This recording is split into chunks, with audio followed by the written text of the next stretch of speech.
By request, karena banyak banget ya yang nanyain gimana sih arah pergerakan IHSG kira-kira sampai akhir tahun. Ada analis yang bilang nanti IHSG akan turun dulu, tapi ada yang bilang IHSG akan lanjut rally sampai 7.500, 7.800. Itu banyak banget ya pendapat yang beda, dan mungkin teman-teman di sini bingung mau menentukan kira-kira akan banyak di cash atau banyak di saham nih, karena ngelihat IHSG-nya sekarang udah mulai ngetes-ngetes lagi ya, all time high-nya di area 7.300-an. Nah, gue akan share view gue. Bisa teman-teman jadikan referensi ya untuk kira-kira menentukan posisinya banyakan cash atau banyakan saham nih ya. Nah, pertama gue akan breakdown dari time frame jangka menengahnya ya. Chartnya chart daily.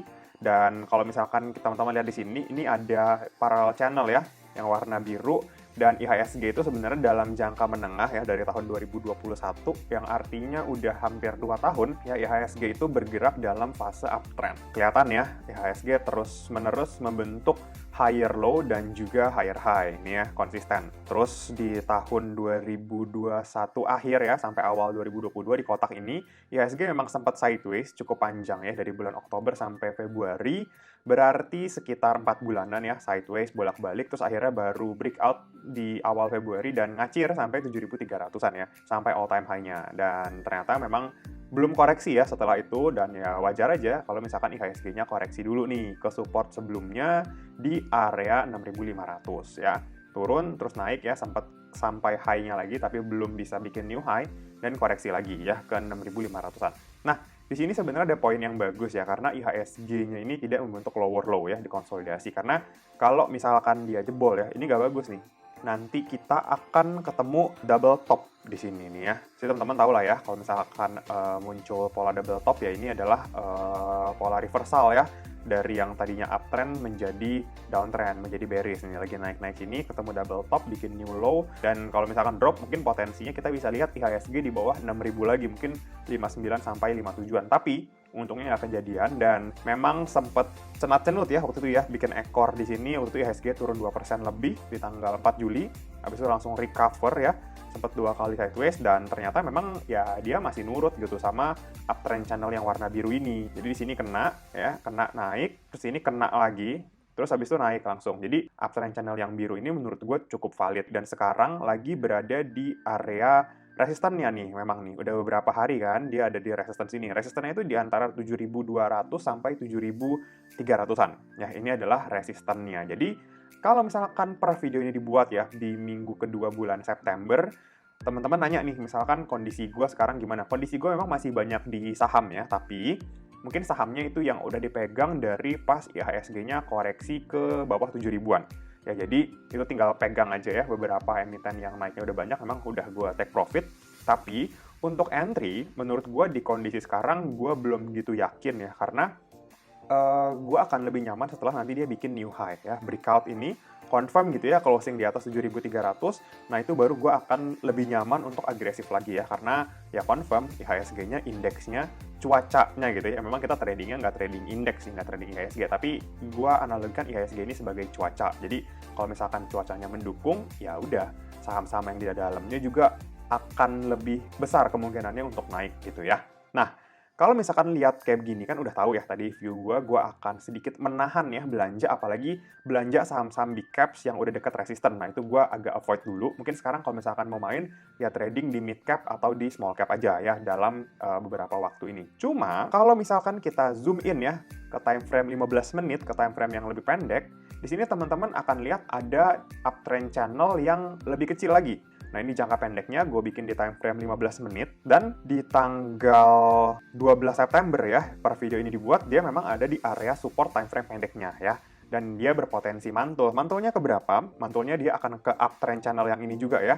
Menurut gue, kalau misalkan nggak breakdown, dia berpotensi untuk naik ke 7.400. Nah, enaknya kalau misalkan kita ketemu uptrend channel yang kayak gini, kita tuh bisa batasin stop loss kita gitu ya. Nah, misalkan nih, kalau IHSG-nya ternyata dalam beberapa hari ke depan breakdown, ya nggak apa-apa, bagus gitu kan. Sekarang kan breakdown-nya udah di 7.200-an gitu, 7.100, 7.200. Artinya, teman-teman yang ngambil di bawah 7.000 ya most likely udah akan tetap cuan gitu, walaupun IHSG-nya harus terkoreksi. Nah, kalau misalkan IHSG-nya nanti breakdown 7.170, itu gue akan balik untuk raise cash ya, untuk nanti serok lagi di bawah. Kalau bisa dapat deket-deket 7.000, atau kalau bisa di bawah 7.000 ya lebih bagus gitu. Ini view-nya ya.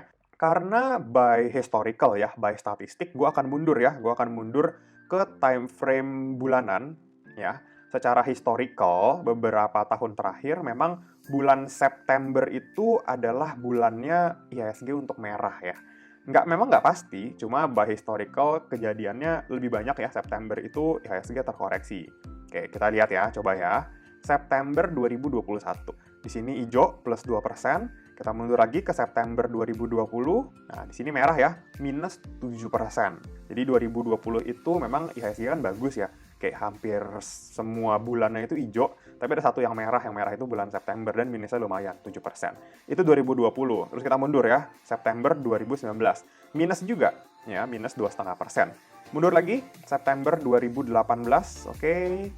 Di sini ya, merah juga ya, minus 0,7%. Terus mundur lagi ke September 2017.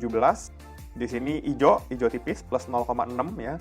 Mundur lagi ke September 2016. Di sini merah lagi ya. Terus mundur lagi ke September 2015.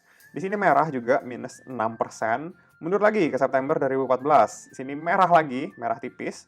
Nah, jadi kalau misalkan kita lihat ya, dari sampai data September 2014, yang artinya 8 tahun terakhir, itu IHSG lebih banyak merahnya di bulan September. Ada potensi jualan. Untuk apa? Supaya nanti lebih gampang untuk naikinnya di window dressing. Ya, kita tahu ya, window dressing di akhir tahun, di kuartal keempat ya, Oktober, November, Desember, itu biasanya cukup banyak ya fund manager yang melakukan window dressing. Supaya apa? Supaya kinerjanya di tahun itu tetap terlihat bagus ya. Jadi kebanyakan dari mereka mungkin jualan di September ya, raise cash untuk nanti entry lagi nih di akhir tahun, karena setelah turun pasti harga saham-sahamnya akan lebih murah, dan memang mereka akan create flow ya di akhir tahun supaya ada flow lain yang ikut dan bikin harga saham yang ada di porto mereka naik ya. Harapannya seperti itu. Jadi nanti ketika tutup buku tahun gitu ya di bulan Desember, oh kinerjanya bagus nih reksadana ini. Ada window dressing, ada Santa Claus rally gitu ya, terus ada kayak Boxing Day-nya juga itu suka kenceng. Nah, itu semuanya sebenarnya bisa digunakan ya untuk ngejar kinerja sampai akhir tahun. Nah, ditambah lagi IHSG ini kan Indonesia ya, terutama masih dikenal sebagai negara yang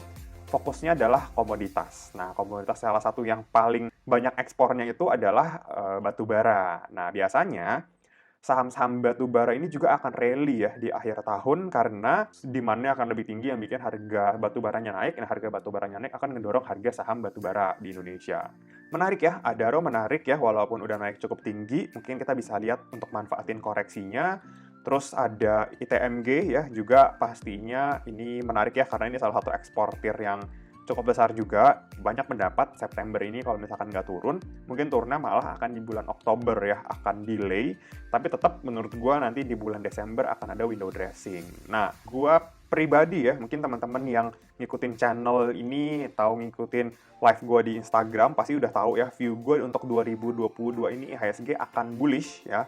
Bullishnya ke berapa? Mungkin ini IHSG akan berada di level 7.600 sampai 7.700 ya di tahun 2022 ini, atau paling lambat itu di awal tahun 2023. Yang artinya ya masih menarik karena masih ada upside potensial yang cukup bagus nih ya. Sekarang dari 7.200 masih ada upside sekitar 6%. Ya, 6% kan berarti sekarang dari September, Oktober, November, Desember cuma 3 bulan, 6% ya. Cukup oke secara indeks. Nah, sekarang tinggal kita cari ya entry point, titik terbaik untuk masuk aja. Nah, itu view dari gua. Tapi gua ngerti kalau misalkan teman-teman bingung, oh IHSG kok nggak koreksi-koreksi kan, padahal di September tadi by historical, by statistik harusnya turun. Nah, menurut gua memang ini salah satu penyebabnya karena asing yang masih terus masuk ya. Asing yang masih terus masuk ke saham-saham big caps. Nah, saham-saham big caps inilah yang ngedrive IHSG ya, dan IHSG makanya bisa naik sampai ke titik all time high-nya. Salah satunya BBCA. Nah, kalau teman-teman lihat beberapa bulan terakhir, memang asing masuk cukup besar ya ke saham BBCA, sampai BBCA-nya ini bikin all-time high baru ya, sempat menyentuh angka 8.500. Ya udah wajar kalau big caps nomor satunya all-time high, ya indeks kita juga akan kedorong juga. Kemudian Bank BRI ya, Bank BRI setelah kemarin itu sempat lagging, ya sempat agak turun, terus dia harus agak ketinggalan ya dibanding BCA. tapi dia berhasil breakout ya dari 4.300 dan naik sampai ke 4.680. Nah, ini juga salah satu yang ngejagain IHSG nih, BRI. Terus selain itu ya ada Goto, cuma memang belakangan ini ya Goto performa harganya, pergerakan harganya nggak terlalu bagus ya. Biasanya dia carry IHSG, malah beberapa waktu terakhir ini dalam tanda kutip jadi beban ya untuk IHSG, padahal big banks-nya ada inflow dan bisa bikin IHSG-nya naik, tapi Gotonya malah cenderung slowing down. Jadi kurang lebih begitu ya view pandangan gue untuk IHSG. Jadi kesimpulannya, gue akan lebih optimis kalau misalkan IHSG breakout dulu ya, breakout 7.300 ya, breakout all time high-nya. Tapi kalau misalkan itu belum bisa breakout, gue akan lebih main di saham-saham mid caps dan small caps ya untuk trading jangka pendeknya. Cuma menurut gue pribadi tetap gue berpendapat IHSG akan bullish tahun 2022 dan akan breakout dan akan bikin all time high yang terbaru. Mudah-mudahan target optimis gue ke 7.600 sampai 7.700 itu tercapai. Cuma seandainya pun enggak, menurut gue target yang agak pesimis ya, target agak pesimis aja tetap masih di atas ini, yaitu di 7.400 sampai 7.500. Jadi tenang aja, menurut gue Indonesia salah satu negara yang masih sangat stabil ya ekonominya, pertumbuhannya juga masih oke gitu ya, nggak kayak negara-negara lain yang benar-benar berasa dampak krisisnya gitu ya, kayak mungkin negara-negara maju yang kita sama-sama tahu ya udah drop cukup banyak gitu indeksnya. Oke, mungkin itu aja ya sharing view gue tentang IHSG sampai akhir tahun. Semoga bisa bermanfaat dan jadi tambahan referensi untuk teman-teman semua. Happy investing, thank you. Sekian dulu ya video kali ini. Jangan lupa like, comment, subscribe, dan share video ini supaya bermanfaat bagi orang lain.